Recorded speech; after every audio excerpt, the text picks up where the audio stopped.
दोस्तों तो लगभग मैं अभी मतलब मान के चलो लगभग 3800 मीटर की हाइट पे हूँ मेरे एप्पल वॉच के हिसाब से, और जो जीपीएस ट्रैकर मिला इसके हिसाब से हम लोग लगभग 3800 3796 मतलब ये एग्जैक्ट हमारी हाइट है अभी।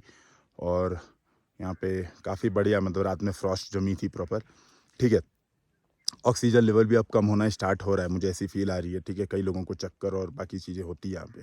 मैंने सोचा यार ये मौका है आपदा को अवसर में बदलने का।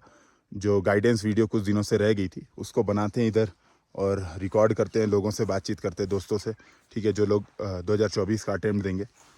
अभी देखिए समय चल रहा है, अक्टूबर स्टार्ट होने वाला है। ठीक है, अक्टूबर स्टार्ट होने वाला है और मेरे हिसाब से अगर आपने जून से तैयारी स्टार्ट की थी, 2024 अगर आप दे रहे हो, 25 दे रहे हो, तो इसी हिसाब से आपको वो चेकलिस्ट बनानी है। जैसे एक बात समझना, जैसे जो लोग 25 26 27 दे रहे हैं ना, वो लोग कहते हैं सर हमारे लिए वीडियो, हमारे लिए अलग से गाइडेंस वीडियो। समझिए आपके लिए कुछ अलग से गाइडेंस वीडियो नहीं है। एक सिंपल सी बात है, मतलब एक सिंपल नोटेशन है ये समझ लो। अगर आप 2027 में दे रहे हो सपोज एग्जाम, तो आप टारगेट करो 2026 को। 2026 का जब मेंस हो ना, तो आपकी तैयारी एकदम कंप्लीट होनी चाहिए उस समय। तो ये बात आप दिमाग में टारगेट करो कि अगर 27 में दे रहे हो तो 26 में हमारी तैयारी कंप्लीट होनी चाहिए। 26 में दे रहे हो तो 25 में कंप्लीट होनी चाहिए। और कायदे से 25 में दे रहे हो तो 24 के मेंस के समय आपकी 24 की तैयारी मतलब आपकी तैयारी कंप्लीट होनी चाहिए प्रॉपर। तो बाकी समय मिलता है आपको सेल्फ स्टडी का, आपको बाकी समय मिलता है आंसर राइटिंग की प्रैक्टिस का, बाकी समय मिलता है अपनी कमियों को सुधारने का। तो जो सिलेबस है, जो प्रैक्टिस है, जो टेस्ट सीरीज है, वो ये मान के तैयार करना है एक साल पहले। तो इसी तरह से जो लोग 2024 का अटेम्प्ट दे रहे हैं, कायदे से अगर कायदन देखा जाए एक नॉर्मल तरीका, तो 23 के मेंस यानी जो अभी मेंस हुआ है जस्ट खत्म, आपका सिलेबस कंप्लीट होना चाहिए था कायदन। ये एक तरीका है, रियल अप्रोच यही है। ठीक है, आप दोगे 24 का अटेम्प्ट, उसमें कोई समस्या नहीं है और कोई मना भी नहीं कर रहा है। और सबसे बड़ी बात है, कई लोगों का सिलेक्शन भी होता है, तो ये मत कोई सोचना कि मैं डिमोटिवेट कर रहा हूँ। कई लोग का सिलेक्शन हो जाता है, नई तैयारी होती है 23 के मेंस के समय अगले साल की, लेकिन 24 में सेलेक्ट हो जाता है क्योंकि वो अपनी चीज़ों को मैनेज कर लेते हैं। लेकिन इन जनरल जो थंब रूल है, अगर आप देखोगे, मैं आपको इस बार का डेटा बता रहा हूँ, नॉर्मल डेटा बता रहा हूँ, जनरली लोगों का ऑन एन एवरेज चौथा अटेम्प्ट था। ऑन एन एवरेज चौथा अटेम्प्ट था, मेरा खुद भी चौथा अटेम्प्ट था। तो जो लबासना में लोग आए हैं, ऑन एन एवरेज चौथा अटेम्प्ट। तो आप सोच रहे हो कई लोगों ने 8 अटेम्प्ट भी दिए हैं, जैसे जिनकी कैटेगरी है उन्होंने 8 अटेम्प्ट भी दिए हैं। तो ये बात समझना, ठीक है। और जो जनरल जो एवरेज एज है लबासना में आने की, वो है 27 साल। ठीक है, वो है 27 साल। तो इस बात से ही आप समझ सकते हो, इस बात से ही आप ये बात समझ सकते हो कि एक साल पहले मिनिमम तैयारी हुई होगी। ठीक है भाई, कई बार प्री दिया, कई बार मेंस दिया। मैंने खुद ने, मेरा एग्जांपल देख लो, मैंने क्या किया, मैंने 4 बार मेंस दिए, तीसरी बार मेरा इंटरव्यू था। तो अगर मेरा खुद का भी एग्जांपल देखोगे, जनरल टेंडेंसी देखोगे, तो कायदा यही कहता है कि एक साल पहले, ठीक है, कायदा यही कहता है कि एक साल पहले आपकी तैयारी कंप्लीट होनी चाहिए। लेकिन नो डाउट उसमें बहुत सारे एक्सेप्शन ऐसे भी हैं जिनका फर्स्ट अटेम्प्ट में सिलेक्शन हुआ है ना, एक साल के अंदर सिलेक्शन हुआ है। तो ऐसा क्या करते हैं, पहली बात ये करते हैं, जो मैंने आपको 3 न वाले रूल बनाए थे। ठीक है, आप इसी उसमें देखना, मैंने 3 रूल आपके लिए बनाए थे, नियम, नियत और नियति। ठीक है, तो नियमबद्ध होकर पढ़ाई करता है वो, रेगुलर स्टडी, एकदम टाइम के साथ अपना टाइम टेबल बनाते हैं, अपना टारगेट सेट करते हैं कि मुझे ये चीज़ें पढ़नी है, नियम ये चीज़ें पढ़नी है। ठीक है, साइंटिफिक अप्रोच पढ़ाई की ये है, एक सोर्स पढ़ना है मुझे, दूसरा सोर्स गलती से भी फॉलो नहीं करना है।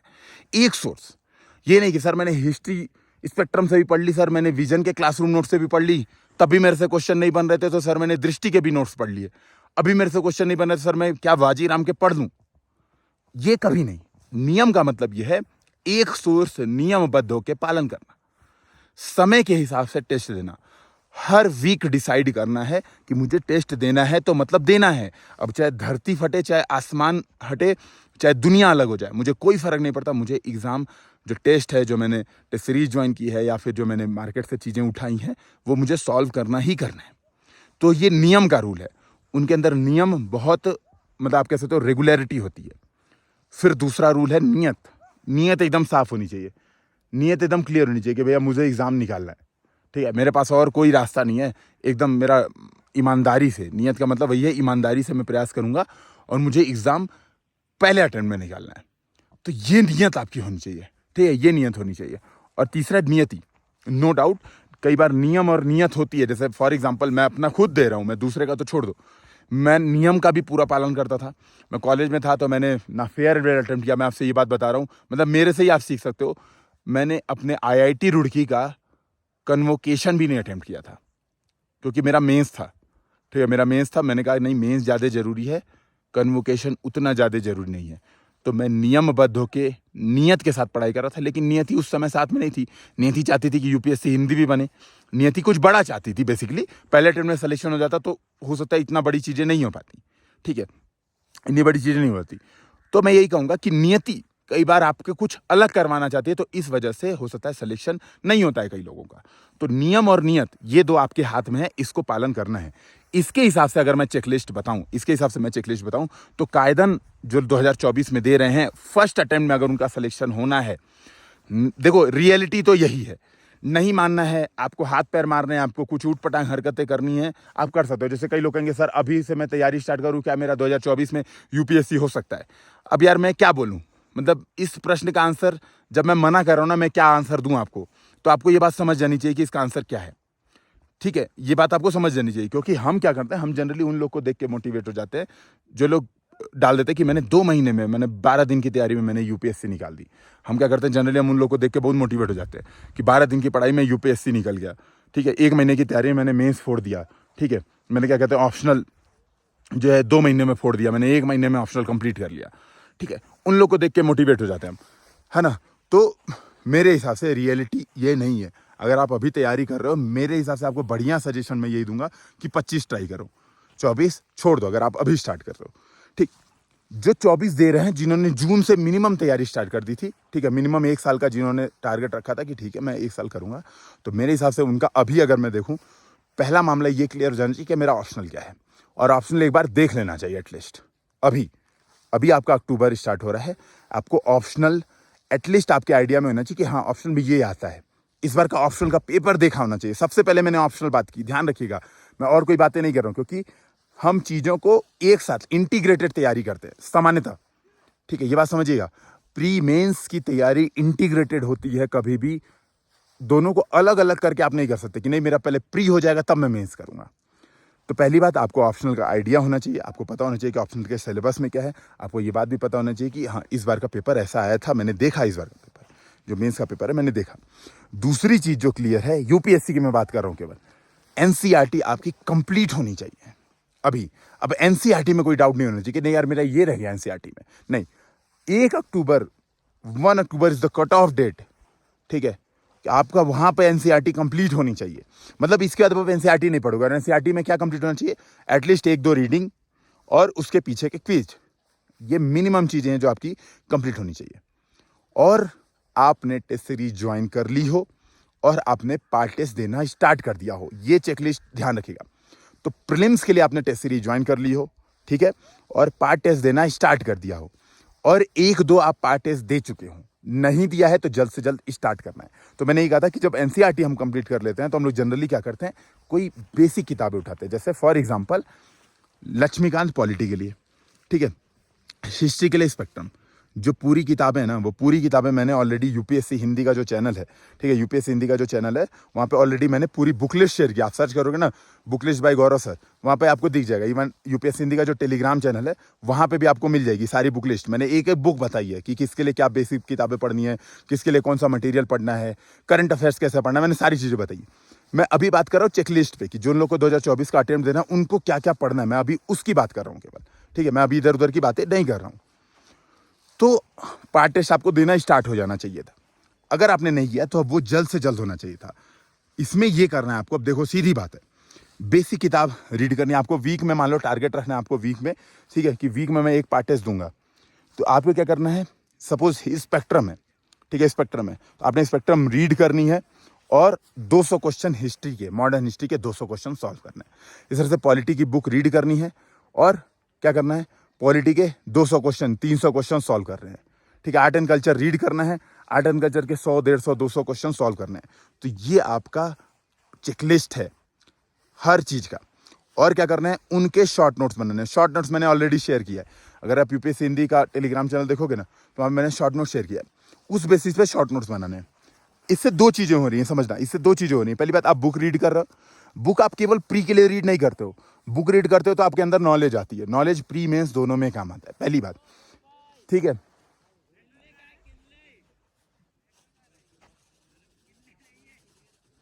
ठीक है। तो आप इस बात को समझना जो मैं बात कर रहा हूँ, ठीक है, जो मैं आपको बात समझाना चाह रहा हूँ कि जब आप पढ़ते हो ना बुक, तो आप प्री के लिए थोड़ा ना पढ़ रहे हो यार। प्री का तो मैं केवल टेस्ट देने को कह रहा हूँ। मैं क्या कह रहा हूँ, आप वीक में पढ़ाई करो, पूरे वीक में आपने बुक रीड की, इस बात को समझिएगा। कई लोग मिस का स्ट्रेस होता है, सर अब मेंस के लिए क्या करें, आपने मेंस के लिए तो बताया नहीं। अरे मेंस के लिए कुछ नहीं होता है। मेंस का सिलेबस क्या है, बस एथिक्स का एक पेपर अलग है और ऑप्शनल के 2 पेपर अलग हैं। ये 3 चीज़ें अलग हैं मेंस के लिए, ठीक है। और अगर आपका जनरल ऑप्शनल से जियोग्राफी, तो प्री मेंस साथ में हो रहा है, ऑप्शनल साथ में चल रहा है, ठीक है। हिंदी साहित्य तो हिंदी साहित्य के लिए पढ़ना पड़ेगा, नो डाउट है। अभी वो भी डिस्कशन करता हूँ, ठीक है, 15-20 मिनट का वीडियो में सारा डिस्कशन हो जाएगा। तो जब आप स्पेक्ट्रम पढ़ रहे हो ना, तो स्पेक्ट्रम में आप केवल ये बात समझिएगा, आप केवल वो नहीं पढ़ रहे हो, प्री के लिए नहीं पढ़ रहे हो। बस मैं ये कह रहा हूँ वीक में प्री के लिए ओरिएंटेड होकर टेस्ट देने को, मैं तो ये कह रहा हूँ, ठीक है, कि वीक में प्री के लिए टेस्ट देने को, उसके नोट्स बनाने को, जिससे प्री आपका निकल जाए आराम से, ठीक है। जो हिस्ट्री की जो कंटेंट पढ़ो तो मेंस में भी काम आएगी, मेंस में भी यूज़ करना है। तो ये अप्रोच आपका होना चाहिए। और दिसंबर से जनवरी तक, मैक्सिमम जनवरी, ठीक है, मैक्सिमम जनवरी दिसंबर तक हो जाना चाहिए कायदे से 15 दिसंबर तक, ठीक है, 15 दिसंबर तक आपका कंप्लीट होना चाहिए। नहीं हो रहा है तो अधिक से अधिक 1 जनवरी तक आपका सारा पार्ट टेस्ट कंप्लीट होना चाहिए, सारा पार्ट टेस्ट। अब इसमें ये नहीं कि सर जो यूपीएससी हिंदी का पार्ट टेस्ट दे रहे हैं सर उसको जनवरी में खत्म हो रहा है, भाई कहीं और से जुगाड़ करो। वो जुगाड़ आपको करना है ना, ये बात समझना, वो जुगाड़ आपको करना है, वो जुगाड़ मैंने किया था, ठीक है। चीज़ें मिल जाती हैं, दूसरा ज्वाइन करो और ज्वाइन करो, 2-3 टेस्ट सीरीज ज्वाइन करो भाई। 300 क्वेश्चन सॉल्व करने के लिए वैरायटी चाहिए होती है, ठीक है। कभी भी एक टेस्ट सीरीज के भरोसे नहीं रह सकते, ठीक है, ये बात समझिएगा आप, है ना। ये रियलिटी है, मैं ये नहीं कह सकता नहीं केवल यूपीएससी हिंदी कर लो हो गया, नहीं भाई, है ना। और ये बात आपको भी समझनी पड़ेगी, ठीक है। बुक के पीछे क्वेश्चंस दिए होते हैं, बहुत सारे क्वेश्चन ऑनलाइन फ्री में मिलते हैं, वो सारे सॉल्व करो। लेकिन 15 दिसंबर तक पार्ट टेस्ट कंप्लीट होना चाहिए प्रीलिम्स के लिए, ठीक है, ताकि हम फुल स्टार्ट कर सकें। चेकलिस्ट ये दिमाग में रखिएगा। फिर दूसरा क्या है, मेंस के 1-2 आंसर राइटिंग। अभी अगर आप स्टार्ट कर रहे हो तो मेरे हिसाब से आप क्या करो, 11th और 12th की एनसीईआरटी के पीछे के कुछ क्वेश्चन 25, 30, 40 क्वेश्चन सॉल्व करो स्टार्टिंग में। अगर आप अभी स्टार्ट कर रहे हो, नहीं किए तो अब स्टार्ट कर दो, अब इससे लेट नहीं कर सकते। और नहीं तो कोई daily answer writing program join कर सकते हो आराम से। तो जैसे यूपीएससी हिंदी भी चलाती है शायद, है ना। अभी सृजन चल रहा होगा, मे बी, मुझे भी थोड़ा सा कुछ दिनों से 15-20 दिनों से मैं ऐसे ही गायब हूँ, तो मुझे आइडिया नहीं है कि अभी का बैच का क्या शेड्यूल है क्या नहीं है ना। मैं वो देख के इन्फॉर्म भी कर दूंगा। तो ये बात समझना, तो आप क्या करो, आंसर राइटिंग प्रोग्राम ज्वाइन कर सकते हो। 24-25 दिन के बजाय अगर आप स्टार्ट करो 10-15 दिन भी लिखते हो ना, तो आपके लिए वर्थ इट है। मॉडल आंसर उसके बाद देखो कि क्या चीज़ें मॉडल आंसर में ऐड करने योग्य हैं, क्या चीज़ें जो मैं नहीं सोच पा रहा था वो मॉडल आंसर में दी हुई हैं, तो उसको ऐड करो, अपने आंसर में उसको ऐड करो। तो ये चेकलिस्ट आपकी होनी चाहिए। और ये काम एटलीस्ट आपके 3-4 महीने चलने चाहिए। अल्टरनेट डे आंसर लिख लिया, एटलीस्ट डेली नहीं लिख पा रहे हैं, अल्टरनेट डे लिख लिया। अच्छा, जब क्वेश्चन नहीं आ रहा, मान लो क्वेश्चन सॉल्व कर रहे हैं, क्वेश्चन पढ़ा, क्वेश्चन में कुछ भी पूछ दिया, ठीक है, मान लो यूपीएससी हिंदी वाला ही है सपोज, उसमें क्वेश्चन पूछ दिया कि भारतीय समाज पर वैश्वीकरण का प्रभाव बताइए। अब आपको नहीं पता यार, आपने अभी सोसाइटी नहीं पढ़ा था, बाकी दुनिया की सारी चीज़ें आपने पढ़ रखी हैं, वेद, पुराण, कुरान, बाइबल सब आपने पढ़ रखा, बस यही सोसाइटी वाला यही चीज़ रह गई थी, नहीं पढ़ा आपने। आपको क्या करना है, आपने पहले तो घबराना नहीं है, ये बात समझना है। पहले तो आपने घबराना नहीं है। सबसे पहले आपको करना है 10 मिनट गूगल सर्च करना है, ठीक है। क्या करना है, 10 मिनट प्रॉपर स्टॉप वॉच लेके, तो आपको गूगल सर्च करना है भारतीय समाज पर वैश्वीकरण का प्रभाव। 10 मिनट स्टॉप वॉच लेके वो आर्टिकल रीड करना है, फिर आंसर लिखना है। तो ये काम आप कर सकते हो। ये नहीं कि घंटा रिसर्च पेपर पढ़ना, नहीं भाई। किसी भी सब्जेक्ट में ना 150-200 वर्ड्स का अगर आपके पास कंटेंट है तो मोर देन सफिशिएंट है। आपको कहीं पे भी पीएचडी धारक नहीं बनना है, कहीं पे यूपीएससी की रिक्वायरमेंट नहीं है कि हमें पीएचडी चाहिए, कहीं पे रिक्वायरमेंट नहीं है, तो क्यों वो रिक्वायरमेंट पूरी करनी है। तो ये काम आपको दिमाग में रखना है कि आपको, ठीक है, आपको क्या करना है, 10 मिनट रीड करके आंसर लिख देना है। ये आपका हो गया। अब बात करते हैं ऑप्शनल और जीएस का ऐसा शेड्यूल बनाई। मैं अभी कोशिश करता हूँ, एक वीडियो भी बनाता हूँ कि हमारी दैनिक दिनचर्या क्या होनी चाहिए, ठीक है। यूपीएससी के दौरान, प्रिपरेशन के दौरान हमारे दैनिक टाइम टेबल हमारा क्या होना चाहिए, मैं इस पर भी थोड़ा डिस्कशन करूँगा। कोशिश ये करना है जनवरी 15 तक, दिसंबर 15 तक पार्ट टेस्ट कंप्लीट जाए, जनवरी 15 तक ऑप्शनल की एक रीडिंग मिनिमम कंप्लीट होनी चाहिए।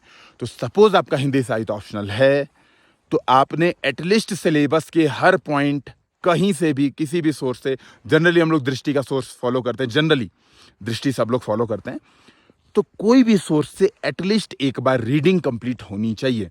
और मैं ये बता रहा हूँ जिन्होंने 1 साल में तैयारी कर रहे हैं, नो डाउट जो 3-4 साल से तैयारी कर रहे थे या कर रहे हैं, बार बार अटेम्प्ट दे रहे हैं, नो डाउट कि उनका अब तक कंप्लीट हो चुका होगा। लेकिन जो लोग पहला अटेम्प्ट दे रहे हैं 2024 में, उनका मैक्सिमम कट ऑफ टाइम है 15 जनवरी, जिसमें एटलीस्ट एक रीडिंग ऑप्शनल होनी चाहिए। तो अक्टूबर, नवंबर, दिसंबर, जनवरी, 3 महीना 15 दिन है। एक रीडिंग केवल, मैं ये नहीं कह रहा हूं याद हो जाए, मैं ये कतई नहीं कह रहा हूं कि सारे दोहे याद कर लो कबीरदास के, सारे सूरदास के याद कर लो। सपोज हिंदी साहित्य आपका ऑप्शनल है, इस केस में एक रीडिंग कंप्लीट होनी चाहिए। आपको पता होनी चाहिए कि भाई भक्ति काल क्या है, भक्ति काल में कौन कौन से कवि हैं, ये आइडिया आपको होना चाहिए। क्योंकि रटने वाली चीज आप प्री के बाद रट लोगे, रटने वाली चीज आपके प्री के बाद रट लोगे, लेकिन समझने वाली चीज अचानक से प्री के बाद नहीं हो पाएगी। तो ये बात समझिएगा, इस हिसाब से आपका चेकलिस्ट अभी का होना चाहिए, ठीक है। फिर जैसे जैसे कोई आइडिया आता है मैं आपसे शेयर करूंगा। फिर हम लोग मिलते हैं। जय हिंद, जय भारत। सभी लोग तैयारी बढ़िया से करो, फर्स्ट अटेम्प्ट में टारगेट रखो, ठीक है। नहीं होता है तो अटेम्प्ट देने से घबराओ मत, कई बार सिलेक्शन में समय लगता है। मैंने भी कहा कई बार नियम और नियत आपके साथ है, आप मेहनत भी कर रहे हो, लेकिन नियति आपको चाहती है कि आप 1-2 साल समय लो समय, उससे अनुभव आता है, उससे एक्सपीरियंस आता है। उससे घबराना नहीं है कि हम 4 बार अटेम्प्ट दे चुके, मेरा नहीं हो रहा है। होता है भाई, 5वें में होता है, कैटेगरी है तो 8वें अटेम्प्ट में हो रहा है लोगों का, 9वें अटेम्प्ट में हो रहा है, ठीक है। तो उसके लिए एकदम परेशान नहीं होना है, कूल होके निरंतर प्रयास करते जाना है, ठीक है। फिर हम लोग मिलते हैं। जय हिंद, जय भारत।